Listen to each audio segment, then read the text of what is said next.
Hi guys, how's it going? And welcome back to our allotment. So I've got a few things that I want to do today. One being harvesting our Halloween pumpkin. Yay! It's really exciting. So I think you can just see it over there. So we've got two there. We've got one orange one which is ready, so we're going to harvest that today, and then the other one's not quite ready, so we're going to leave that on a little bit longer and see how that goes. So I want to do that, and then I've got some blackberry plants and blackcurrant plants that I want to get in. I went down to the garden centre on the weekend and saw them, and I thought, yeah, we haven't got those yet at the allotment, so we bought those. I want to get them in the ground today. And then if I've got time, I want to start to tackle the cut flowers and starting to basically pull them up. In particular the cosmos, because it's so huge, a lot of it's basically going to seed and it's sort of flopping. So I'm going to try, see if I get time to take that out as well today. So I think the first thing that I'm going to tackle is the pumpkins. So let's go and have a look at them. So these are our two pumpkins. So this one, as you can see, completely ripe all over. That one not so much yet, so it's still got a little bit of green, so we'll leave that on a little bit longer. But yeah, the way I tell how to harvest or when a pumpkin is ready to harvest is the vines just start sort of dying back. They start to go a little bit brown. The sort of stem is a little bit sort of, yeah, browning, sort of going a little bit, yeah, a bit hard. And then the actual pumpkin, the peel is actually quite hard. So if you try and sort of pierce it just gently with your fingernail, it shouldn't really sort of pierce through, so it's a little bit dirty, but yeah. And obviously it needs to be orange all the way around. I can see some little slugs there but that is basically completely ripe all the way around. Some people say tap them, and if they feel they sound hollow, they're ready as well, but I don't normally do that. So that's the one we're going to harvest. So let's get this one harvested. So I'm just going to leave as much stalk as I can intact, and then I'm just going to cut it above there. So there is our Halloween pumpkin all ready to be carved. Well, we're going to store it first of all for the next, well, month basically. So all I do is put it in the garage somewhere where it's dry, it's cool, it's dark. What I normally do is just put something over it, like a cloth over it, so it's really, really dark. That's what we did last year, and it was absolutely fine. And yeah, so I think if you don't do that, and if you kind of leave it out to the elements or where it's damp, I think it can start to rot. So yeah, just keeping it really cool, dry and sort of dark, and it should be fine. Right, let's go and look at those blackberries and blackcurrants. So here they are. So we've got two blackberries and we've got two blackcurrants. So the blackberries are Caraca Black. So they look absolutely gorgeous. And so what does it say about it? It says, superb variety originating from New Zealand, Caraca Black has long arching stems that bear lobed mid-green leaves and white flowers in summer. The flowers are followed by exceptionally long and large, shiny black fruit that is firm, easy to pick, and above all has an excellent flavour. There you go. It says the berries are superb for freezing and ideal for all-purpose use, which is fantastic. So basically we wanted a blackberry that we could just pick and eat fresh. We wanted one that we could maybe cook, make some blackberry jam with, or some crumble, blackberry and apple crumble. So yeah, it sounds like it's going to be a really versatile one. So yeah, that's the blackberry. And then the blackcurrant is this one. We've got two of those as well. It's called Ben Lomond. And again, this one says, bred by the Scottish Crop Research Institute, Ben Lomond is an upright, strong grower with a compact habit which makes it ideal for growing in small gardens or containers. A reliable cropper of very large fruit of high quality that have an excellent sweet flavour and are full of antioxidants, vitamin C and minerals. There you go. The fruit is produced in heavy clusters on short strigs, allowing for easy picking. So the currants freeze well and are ideal for all purpose again.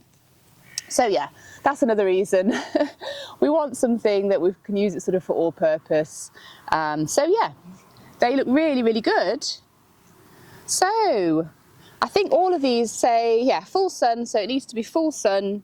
The blackcurrants grow 1.5 metres high by 1.5 metres wide, and then the blackberries, again full sun, 2 metres high by 2 metres wide. So the blackberries, we will have to give them something to climb on, so we'll do that once they start growing next year again. We'll give them something to climb on. Right, let's go and get these in the ground. Actually, just before we get them in the ground, I just wanted to kind of show you where we're going to put them. We have got quite a lot of other fruit bushes as well. I'll just show you. So this is our full plot here. And at the back there, we've got a little bit of an orchard. So we've got our fruit trees there. There's sort of 5 dwarf fruit trees. So we've got a little bit of fruit area here. And then coming on down this way, we have got, this is supposed to be rhubarb, and it is there, it's just kind of died down for winter. So we've got rhubarb, we've got a nice strawberry patch there as well, they're brand new, just taken from runners from this year's plants. We took them out because they weren't sort of productive anymore really. So they'll be nice and full next year. And then coming along this side, I'll just swing over. We have got a jostaberry bush, which a friend kindly gave us because we'd never sort of heard of it or tried it before. And then we've got our raspberry bushes there. And again, they're all very new, so hopefully next year we'll get some nice crop from those. And then we've got our 3 gooseberry bushes. And then we've got this little space here now. So we've had other crops in there, but they've all gone over now. What the plan is actually is to kind of keep the line of where the strawberries end here, sort of draw that across, and then have basically fruit over that side as well. So we'll have a really nice kind of fruit area, and then obviously the trees right at the back. So I think this is where I'm going to plant the blackberries and blackcurrants. So a couple there in one row and then a couple of the others. Right, so now let's get them in the ground. Let me put these ones first.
Right, there we go. So we've got the 2 blackcurrants planted there, and they've got some really good little shoots coming here, so that's really promising. Loads of little buds, and on the other one as well. And then we planted the 2 blackberries as well, so I wanted to give everything enough space so that we could walk round and sort of harvest berries, so I sort of gave them quite a bit of space here. So that kale will go, so that won't be there. So again, once that's gone, that'll sort of have a nice little area to walk around. And then I think we're sort of just about at where the strawberries finish, so I think that's all we're going to have room for really for our berries. But that gives us quite a lot of good fruit with all the other bits as well, and the trees on the other end. Alright guys, so I think I've just got time to chop those cosmos down, and also I just remembered we have one little apple that's grown on one of our fruit trees. So the trees are very new, so we literally, the only fruit we had off all of them, all 5 of them, was one little apple. So I'm hoping it's still there and it's not been eaten by worms or by birds. Let's go have a quick look. So coming on down to our little orchard. So you can barely see the trees because we've got all these sort of flowers. But on this apple tree back here, oh yay, it's still there. There it is, our little apple. So I'm going to harvest that. Let's harvest it. Oh, it's not coming. There we go. Oh, how cute. So, so that's our one apple. I'm gonna have to eat it. Hang on. So I was thinking maybe I should save it to try with the family, but it's only one apple. So I think I'm gonna try it now, see what it tastes like.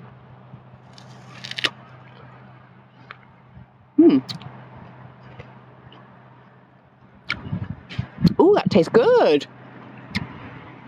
So it kind of looks a bit like a golden delicious, sort of a light green, but really sweet.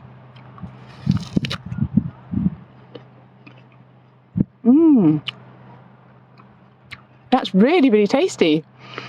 Brilliant. So onwards and upwards, hopefully next year we will get some more off these trees.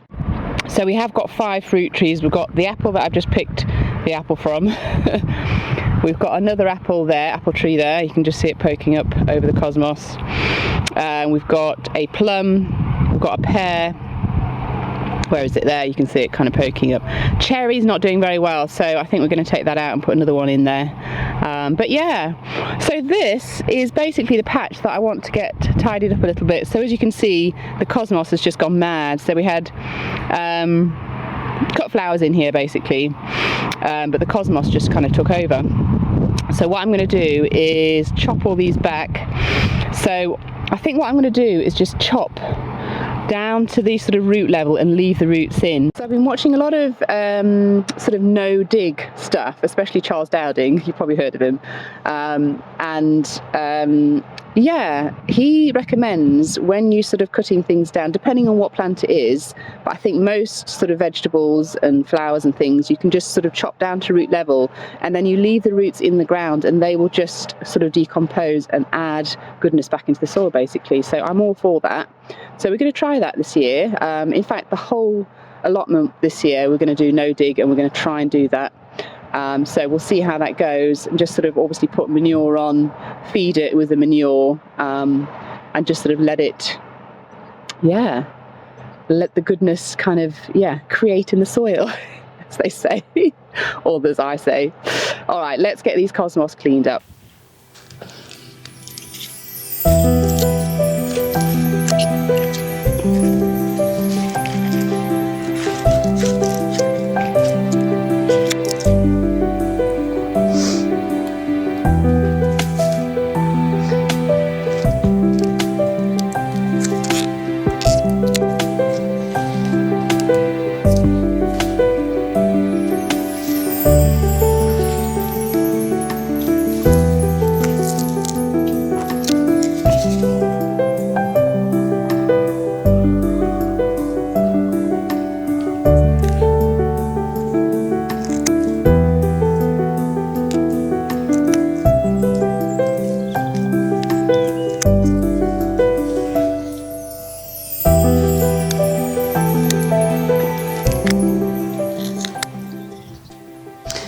look at all those there, they're all starting to flop over, they're just getting so top heavy.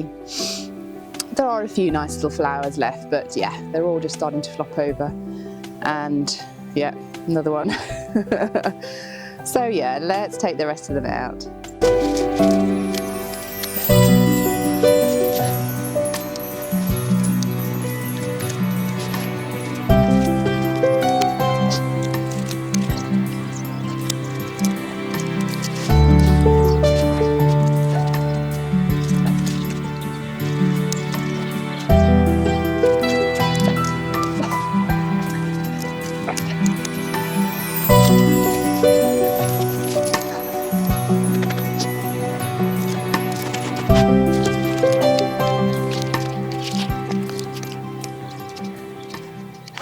This is really interesting, guys. I didn't know this. So this is where one of the cosmos has just sort of flopped over and laid on the ground, and what it's actually started to do is, out of the actual stem, it's actually started to produce roots, and sort of rooted down into the ground. How interesting is that? I did not know that cosmos do that. I know things like tomatoes do that, so you can really bury tomatoes deep down and then the roots will sort of start growing off the stem. But that's so odd. I didn't know that. Did you know that about cosmos? I did not.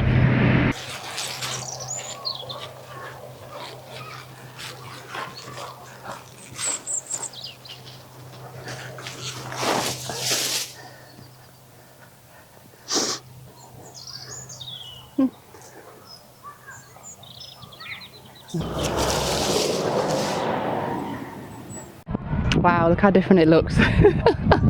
A lot less colourful, I've got to say, but you can actually see the fruit trees now, apart from this one. So this is our cherry. I think that is dead. It looks like there's a couple of buds, but they just look dry, so I think that one's going to have to come out. We'll replace it with another cherry, little dwarf cherry, but you can actually see the other tree. So that's our pear tree, plum tree.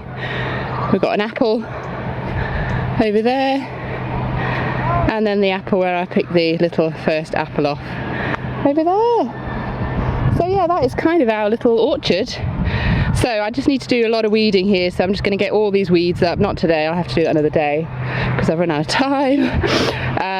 But yeah, and then we'll probably put a little bit of manure around all of the little fruit trees, and then we'll put it to bed for the autumn and winter. Alright guys, so that's going to be it for this video. So yeah, really happy that we got the pumpkin harvested. We can now store that, and that's going to be ready for our Halloween pumpkin carving. And also I'm glad to get all those fruit bushes in the ground as well, so they can sort of start to really sort of nurture their roots, basically. Create that really good root system for next year when they actually start to produce their berries, hopefully. And also clearing up the little orchard area. It just feels so much better. The trees can breathe a little bit more as well now, because they're not just kind of shrouded by all these flowers. So yeah, as I said in other videos, we're going to do a different approach to our flowers next year. So we're not going to put them in the orchard. The orchard's just going to be the orchard. We might put some low growing wildflower mix if we can find any. The wildflower mix we got this year was just huge, too tall really. So we'll see if we can find some sort of low growing wildflowers. So we might still put wildflowers there, but the cut flowers we're actually going to put on the main pot behind us in little quadrants. So we're going to have a veg quadrant, then a flower quadrant, veg, flower. So a little bit more structured, a bit more organised. And sort of the flowers together as well, so the different varieties together, so we can really kind of see their full glory, I guess. Alright guys, well thanks so much for watching. Don't forget to subscribe if you haven't already, and I'll see you in the next one. Bye!